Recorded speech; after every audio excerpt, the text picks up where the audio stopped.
Yeah, I'm in a car.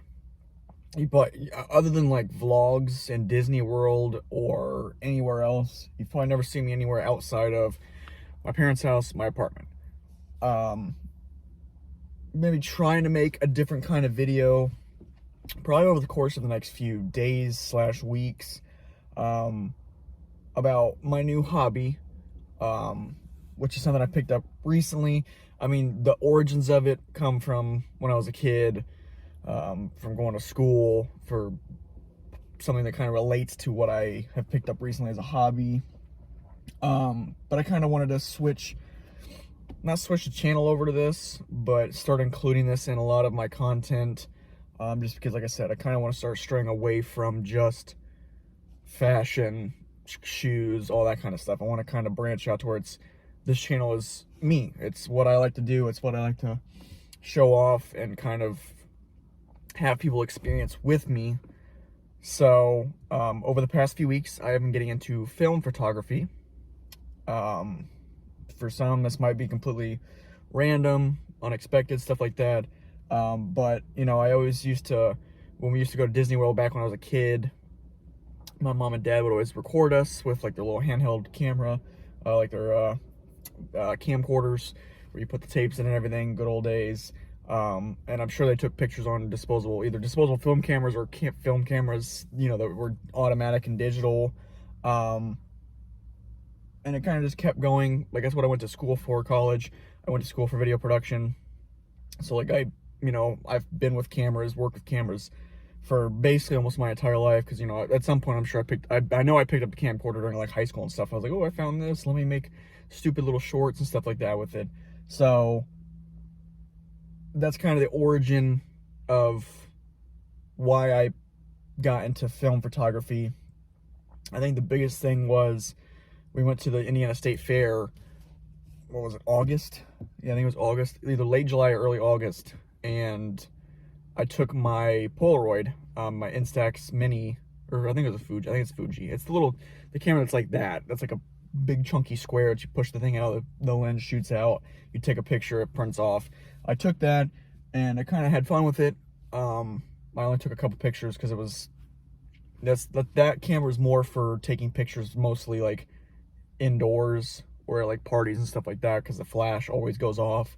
So I didn't really like the pictures I took there, but it kind of started this thing in me where I was like, you know, it'd be really cool to take pictures with a film camera to kind of keep memories, because I'm getting older. I know I'm only 25, so it's not like I'm like 50 or something, midlife crisis, but like I would like to have tangible pictures to like keep, like, oh, we went here, you know, instead of it being on my phone, here's a printed off picture that I took myself, that I, you know, not automated, because like a lot of these, especially the one I'm going to show you today, I have a couple.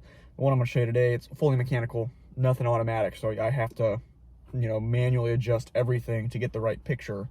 I just like having that experience. It makes everything feel better, I guess, is in a weird kind of way. But yeah, so that pretty much started, I think I started early August. It's now like September 26th or something. So it's been about almost 2 months. I went ahead, when I first started, I went ahead and bought an Ilford Sprite 2, which is a little reusable disposable camera. So basically the way it works, take a picture, roll the thing, you know, you get a picture. Cheap lens, you know, cheap plastic body, nothing crazy good about it. So then I started doing a bunch of research about like, oh, what's the best film camera for beginners?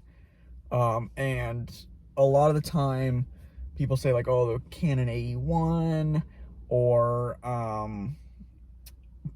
like point and shoot. So like the Olympus Stylus, I think, or there's Olympus Mu, or like a Canon autofocus point and shoot, that kind of stuff, because obviously a lot of it's auto, so it lets, you know, you basically just point and you do it. But since I've had, you know, experience with video cameras and things like that, I figured why not buy one that has a little bit more manual control to it. So I settled on the not settled, but I ended up picking out the Olympus OM10, which that's not the one I have with me right now. It's the one I have at home. Obviously, if this is part of a bigger video or whatnot, you'll see all this at some point. I'm just kind of sitting in the car waiting for Kendra, my girlfriend, to get out of a doctor's appointment. So, yeah, I settled. I keep saying settled. I didn't settle because it's a good camera. I ended up going with the Olympus OM10. So I shot rolls through both of those cameras. I just dropped off, at least as of right now, for the filming of this video, which is, like I said, September 26th, I think is today. I dropped off the point and shoot, the Ilford, to get developed and printed. Have not gotten that back yet. The first roll I put through my Olympus OM10, the camera came with the 50mm lens, the manual adapter, which is how you control the shutter speed on the side of the camera. Like I said, I'll go through all this once I do like my camera collection, or like I said, this is part of, I think this is gonna be part of a bigger series or video, just kind of going over, you know, me in film. But it came with a manual adapter, and it came with a roll of Kodak Gold 200, but it was already loaded into the camera, so I don't know how old that roll was. It was definitely expired, because as I'm sure I'll put in this video at some point, I got my scans back. They were all like different colors of the rainbow. A lot of them were out of focus and stuff like that. So I kind of did more research on the camera, learned like, oh, I need to put it in this mode. This is the exposure triangle, which I'll talk about later and everything like that. And so I shot another roll, but I shot a Fuji 4 through it.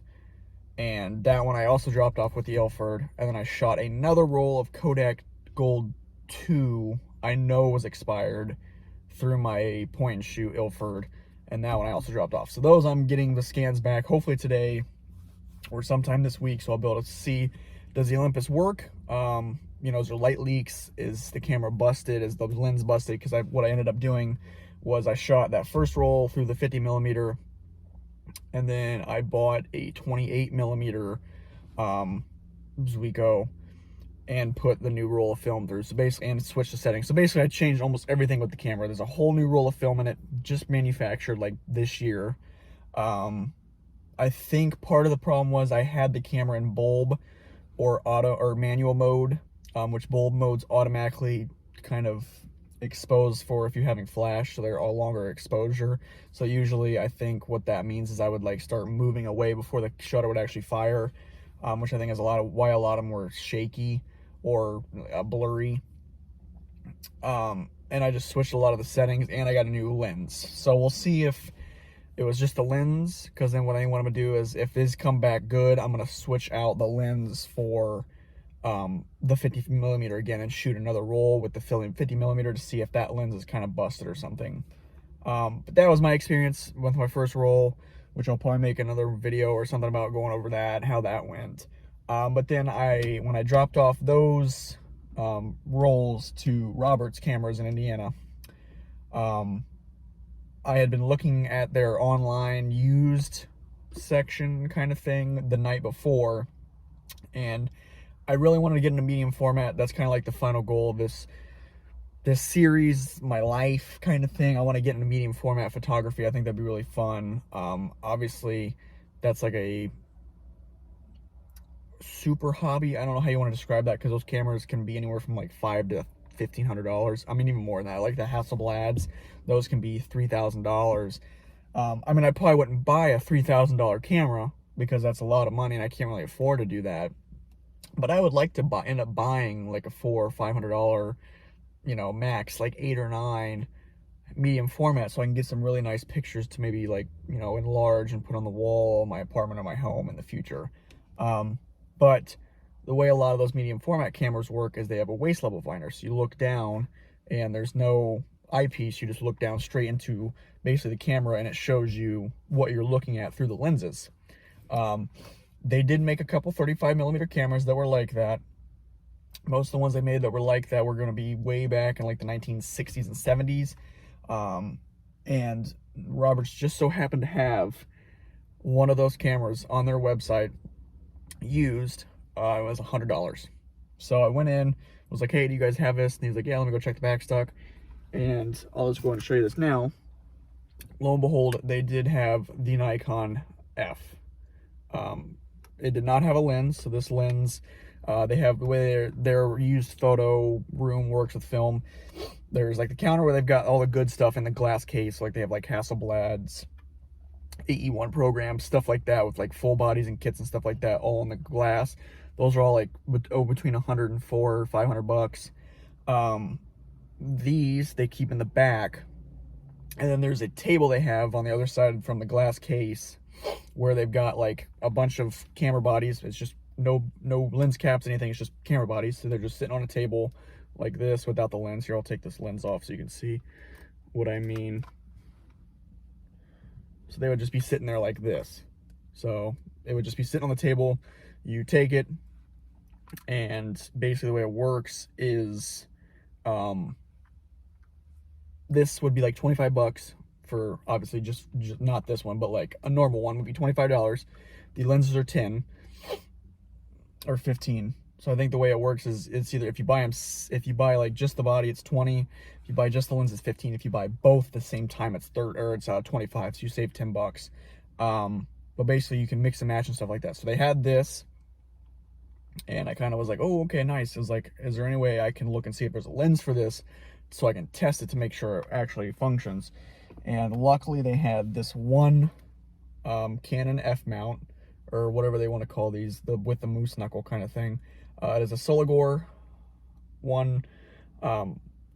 28 millimeter f 2.8 lens, and so I just threw it on there, and lo and behold, it worked. So yeah, I have nice Nikon F, and the best part about this, obviously it's not going to look the best because I'm like trying to do it through this, but it does have the waist level viewfinder. So basically you look down into the camera, and right now the way it's pointed, it's looking at the steering wheel, and you basically just adjust your focus through that screen.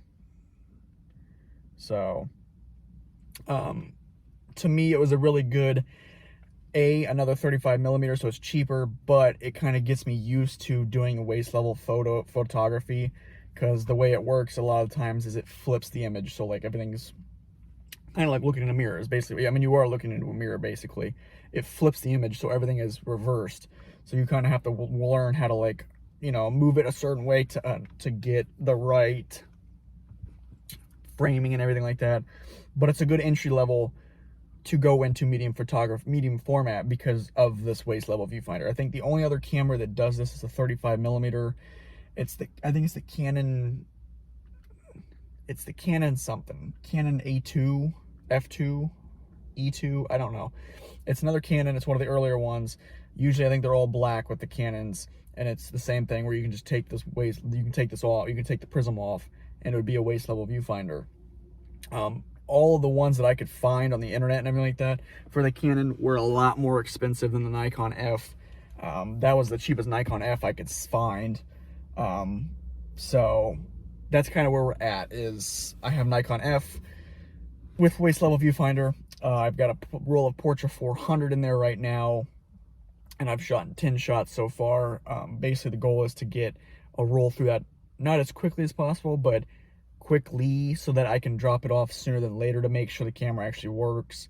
Because obviously if the camera doesn't work, I can take it back to Roberts and get my money back and kind of maybe put that towards something else. But that's kind of where we're at this point in time for my film journey.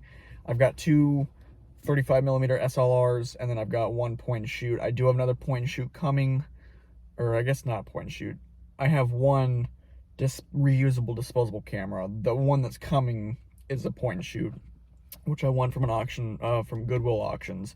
It's a Olympus Road Trip MD3 or something like that. It's an autofocus point and shoot. It's in package and everything still, original packaging, everything. I thought it was a really good deal. I got it for like 20 bucks. So whenever that comes in, obviously I'm going to put a roll through that to make sure it actually works. But then at that point, I'll be pretty happy if I get my scans back from the Olympus and everything's working, to use like the Olympus and that point and shoot on a lot of my trips that I go on. But yeah, that's pretty much it. This video has been like 15 minutes. Apologize if it wasn't interesting or anything like that. It's just gonna be me talking for this first part. Like I said, I think what I'm gonna end up doing is this is gonna be like an intro or something like that, because I think I want to go with you guys on a shooting excursion where like not, I mean, obviously I'm not going to like, wait, let's go to a freaking, the Grand Canyon or something. No, it'd be like, around Indiana somewhere to try to get some pictures and go through my process of like, okay, well, like, I'm a digital, a digital baby. I don't know what you want to call it, but like basically everything I ever worked with was digital.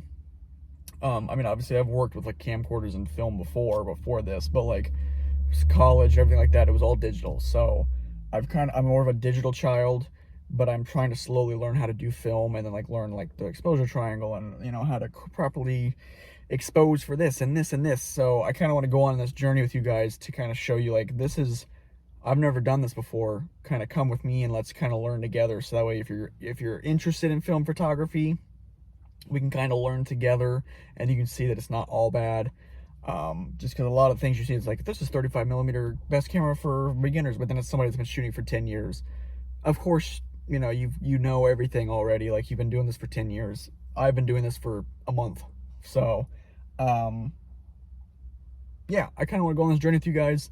So this is probably going to be like a series or just like a really like long, like 2-hour video or something where we kind of just go over like, this is my beginning experience with film photography, and then I kind of make it a regular series where like every once in a while I'll be like, hey, let's go shoot this through this, or I just picked this up because I think that's going to be a decent hobby for me, because I think pretty much I'm getting out of the shoe game and stuff like that for the most part.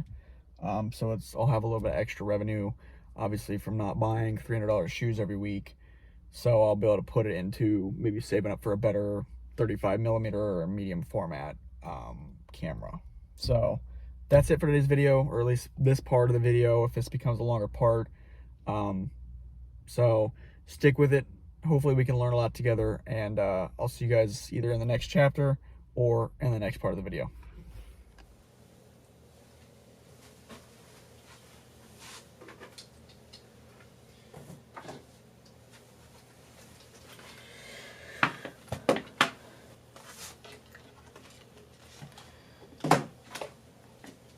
Can't forget the lens.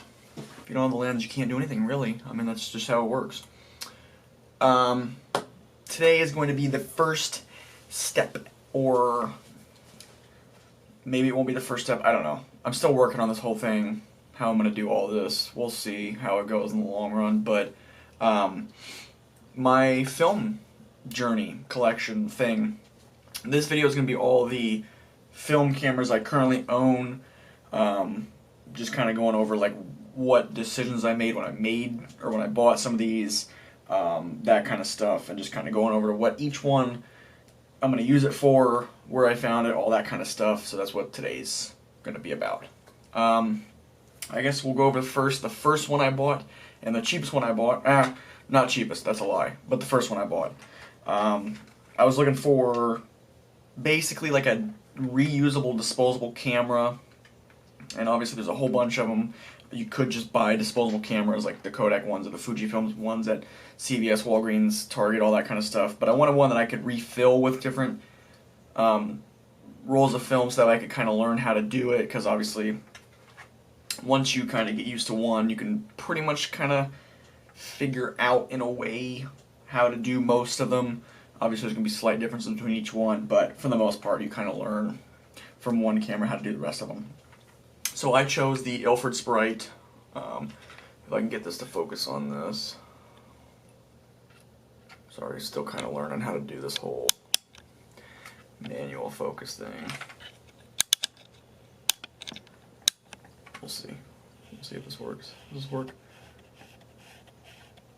There we go. Went with the Ilford, the Sprite 2. So it is basically it's a reusable disposable camera. So the way it works is you load film like you normally would into the back, and then you load it in there, close it shut, and it's got the wind. Then you just take a picture and you keep doing that. Obviously it's got as many whatevers as you need or whatnot, and there is a flash button. So flash is a part of this camera, which sometimes those disposable ones or whatnot, you can't get that. So I'm glad I have it on this one to where I can, sorry, You gotta focus pretty hard on this one. So I like having this one. It just makes it a lot easier for me to kind of, especially as like a beginners, to learn like, oh, this is, you know, what I needed to do, or how to learn how to do it. Like, this is how you frame properly. This is, you know, all that kind of stuff. What you need to do, how to load, all that kind of stuff. So that was a really good one. I've shot 3 rolls through this. One of which was expired that I shot in Brown County, Indiana, which is Nashville, Indiana, technically. Those turned out horrifically. The film, I think, was just not stored properly, and it was probably like 30 years old, so it was just yellow all throughout. But then I shot 2 other rolls that were both really good, which obviously I'll put some pictures in here of those rolls. Was really happy with the other 2 rolls that I've shot through this. Yeah, I think it's a really good beginner's camera. I got it on sale. It was like 25 bucks when I bought it. I think usually they're like 30 something. But I think if you're just starting out and you don't want to just buy those disposable ones at Target or Walmart or whatnot, I think this is a really good starting camera. They offer Sprite too. So that's the first camera I bought, was this one. So the second camera I was able to acquire. If I can get this to do its thing again, sorry. Still learning. Like I said, I'm trying to do this manually. The Olympus OM10. So there's the OM. This is a, I don't know how you want to call it. It's not a manual, obviously, or automatic, obviously. But it does have automatic features. So as you can see on the top, there is battery that you put in it. And that is basically for the built-in light meter. So this camera does automatically expose. I think it automatically does shutter speed, and aperture is also automatic, but that's because I believe it's only a 2.8 in this camera. I could be completely wrong about that, but I'm pretty sure it's how it does it. Still learning a lot about a lot of these, but basically when I bought this one, it came with the Zuiko 50mm, which is what I have on there now. And then it does have the manual adapter, which this lets you change your shutter speed manually. So shutter speed is controlled automatically when you have the battery in it, and when you have it set to auto on the top,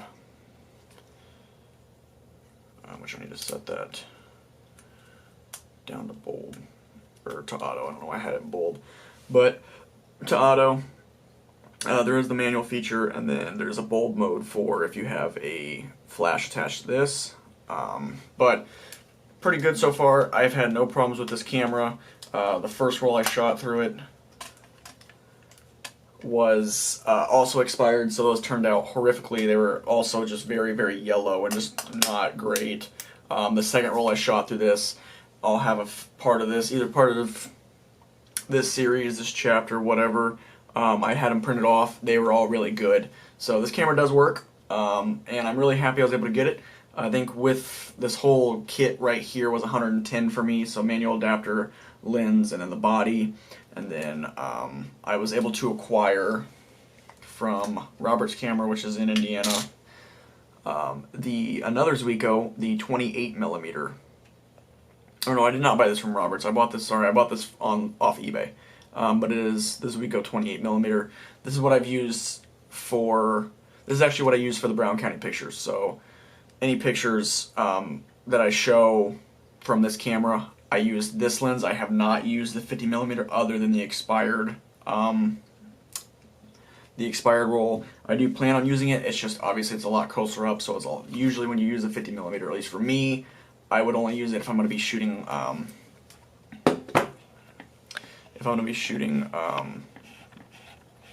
portraits and stuff like that, which usually I don't. A lot of these I bought specifically to shoot like landscapes and stuff like that, so I don't really plan on doing a lot of portraits. Obviously I probably will at some point. I have taken a couple portraits of people so far, but mainly what I'm planning on doing with a lot of these is doing a lot of like landscapes, taking them on like vacations and road trips and stuff like that. So that was the second camera I was able to acquire, was the Olympus OM10, which is a very good beginner's camera because of those automatic features where it automatically does like the shutter speed and stuff like that for you. It makes it easier if you're just trying to kind of, it's almost like a point and shoot, but it's more, obviously it's more mechanical in nature, but it does make it just a lot easier if you're learning how to kind of do everything. So, and usually you can find them decently cheap as well. The next camera I would have got, I guess chronologically, probably would have been, I think it was this Olympus Trip. So we got the Olympus Trip MD3. So I got this one off of Goodwill Auctions. Basically, it is a later model-ish compact film camera from Olympus that came out, I think it came out in 1998. Basically slide this open and it's ready to go. As you can see, it does want to have the flash on, but you basically slide that open, it's ready to go. It is automatic, so there's already a roll in there. As you can see, I've already got a roll in there. I did put an expired Seattle Filmworks roll in here, but it's only expired by like 20 years, which the last one the only roll I put through this so far was an expired Kodak Ultra, I think, that was in the box, because this came in box and everything. And those pictures actually turned out really good. I mean, I kind of wasted them because I wanted to make sure this camera worked before I went on any more trips. So a lot of them were throwaway shots, but they were actually really good throwaway shots. Which, like I said, all these cameras all have pictures of that I've taken from them in this video at some point, so you'll be able to see all that. But really nice little camera, little compact camera. I think this is the one I'm going to take to Disney World when we go, just because it's obviously it's a little bit more automatic in nature. So it's slightly bigger than the Ilford is, but I think picture quality will be a lot better because I think the lens, it is an Olympus lens. So I think it's plastic. It might be glass, but I'm not sure. I don't think it is, but I think it's a better lens than this one, so it takes a little bit sharper images. So I think this is what I'm going to take to Disney World in terms of point and shoots. It's got the nice little thing on it. But also, if you don't know, if you pull this strap, if you have a strap that's like a long one like this that would go over your shoulder, if you pull it all the way to the front of you, that is the minimum focal length that you need to be away from somebody. So if I want to take a picture of this camera, right here is where I would need to take a picture of from right here in order to get that camera in focus. So that's just a quick little tip if you did not know that. Learned it from Moment Film School, and I think it was William Vanderbeek on YouTube. Both of them, they taught me that. So that's a cool little tip if you do have one that's got a strap that's like that. But yeah, I really like this MD Trip 3, or Trip MD3. I think it's a really good point and shoot if you can find one. Like I said, I got lucky. I think I got that for like $22 in package with original packaging and everything, and a roll of film came with it for like $22. So I think that was a really good deal.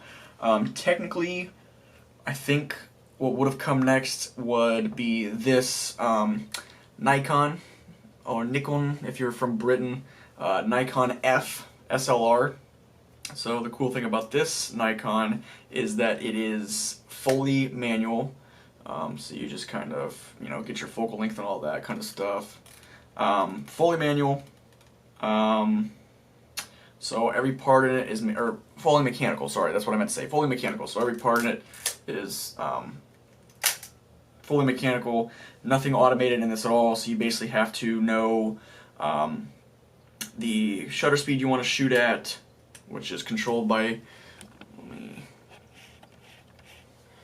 this dial right here. So this controls your shutter speed, so you just kind of move that. Your ISO is automatically done for you when you put the roll into the camera.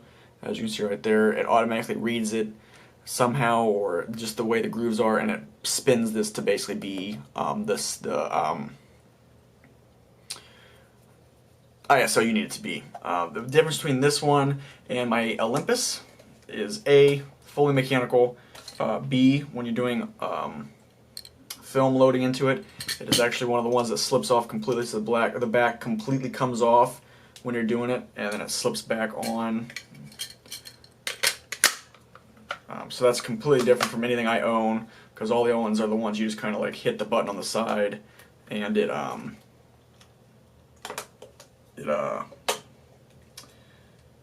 of just pops open. So that's different, and it also, I think you can see, has the waist level viewfinder. So basically the way this camera works, you look down into the camera and you can see through the waist level viewfinder everything in front of you, and you do it that way. So I really like that. I think that's kind of a cool little thing.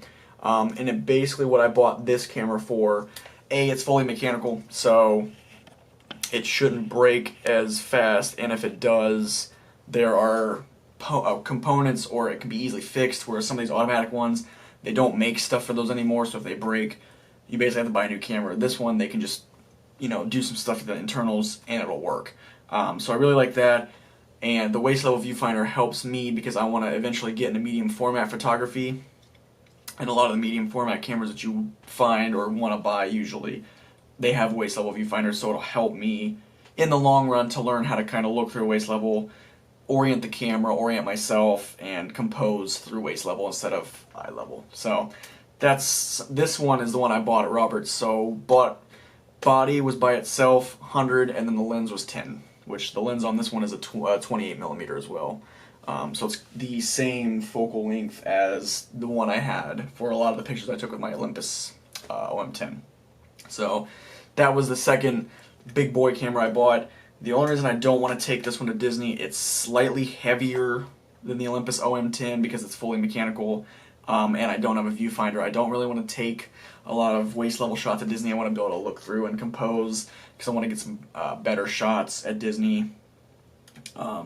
So that's why I'm thinking about taking the Olympus OM10. When I get these back, though, the scans for this, because I just dropped these off, if they turn out really nice, if I can find an eye level viewfinder, I'd be considerate of switching over to that to try to use this at Disney possibly. But that's the second big boy camera I bought, and the last camera I have acquired as of right now, I actually found at a Goodwill outlet. So the place where you go into the bins and you just dig through the bins and find stuff, and then it's like $1.69 a pound. They had this. So I don't know if I'm in focus. I apologize if I am not. They had this. This is what is this? An Olympus Zoom. I think this is like an Olympus Super Shooter or Quick Shooter. It's Olympus Quick Shooter. Let me start getting not that focused for you guys. So yeah, it is the Olympus Quick Shooter, the Zoom, and the reason it's Zoom is you turn it on, and you can hold this little switch in the back right here that kind of looks like the wine dial, but it's a Zoom film camera. No idea how old this is. I think when I looked it up, it was like 88.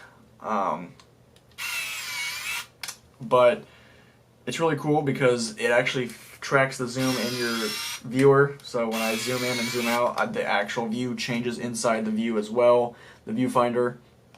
You do have flash modes on there, so you can do auto, fill in, slow, or you can just turn it off.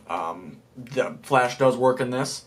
It does have on, and then there's also a continuous, which I don't know how continuous works. I'm assuming if you just hold the button down and just onto your film, so if you really want to get like a quick little thing, you can. It's also got a backlight option, a multi-exposure option, and then a self-timer option, and then the thing on the front does still work, so it tells you there's 0 shots in there right now because there is no roll. And then you do have a macro option, so if you do that, it automatically goes straight to the highest option. So, and I think it actually goes a little bit slower too, or a little bit closer in too. And that tells you that I do not have any film in there, but here's what it sounds like. Maybe. It works. It's kind of like a, but it works. I did put a roll through this. As you'll see, I've put a roll through basically every camera I own now, but you'll see that it was expired film, and it turned out just yellow. So I've had one good experience with expired film so far, and that was the one I shot on this Olympus Trip MD3, just because I think the film was only expired by like 20 years, and it must have been kept in a decent place because it was in the box, so I'm sure somebody old or something bought the camera, never used it, kept it in their basement or something where it was kind of cooler, and so the film kept its chemical balance, where a lot of the other ones I think are like 30 years old. They've probably just been kept in random places, and so the chemical balance has been thrown off. So I bought the 2 rolls of Seattle Film Works 400 today. The day I'm filming this was October 3rd, only because one is still sealed in the cartridge, in the little tube thing. Actually, let me go grab it. I can show you.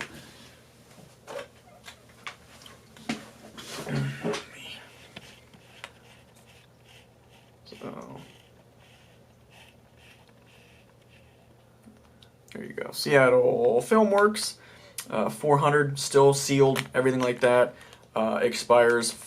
Expired May of 2001. This is actually a cool film that I saw something about not too long ago, actually, that they actually got sued because they wanted it to be where the only place you could get this processed and developed and scanned was at Seattle Filmworks. So you basically had to send it only to them. You were not supposed to send it anywhere else. If you sent it somewhere else, they could do something to you or something. But yeah, so that's kind of a cool thing about this, is it's kind of like a no-no film, because you were only supposed to, if you bought it, you had to send it to them to buy it. So, but obviously they're no longer around, so this is something I can process at my Roberts camera. But it's only expired by 20 years, and I hope it's been kept in a good place because it's still sealed. So I'm hoping that if I run the Streamline Olympus trip, that when I go on this, we're going to an orchard, an apple orchard next week, that they'll turn out pretty well. But I just thought that was kind of cool, so I went ahead and grabbed those. But that's pretty much my camera collection as of right now for film cameras. I do plan on getting a couple more, I'm sure, in the near future if I can find good deals on some, and then at some point I would like to kind of make the jump to 120 millimeter or 120 film, just so I can get that medium format look, and then have, you know, a little bit of a big boy camera to use if I need to at some point in the future. But that's it for the camera collection. I'm just going to assume I'm going to make like chapters or series of this, so that's going to be it for this part. Hopefully you stick around for the next parts, whatever they may be. I'm sure future Tyler will figure stuff out, but I really do appreciate you guys for tuning into this camera collection, as small as it might be, and I will see you guys in the next chapter.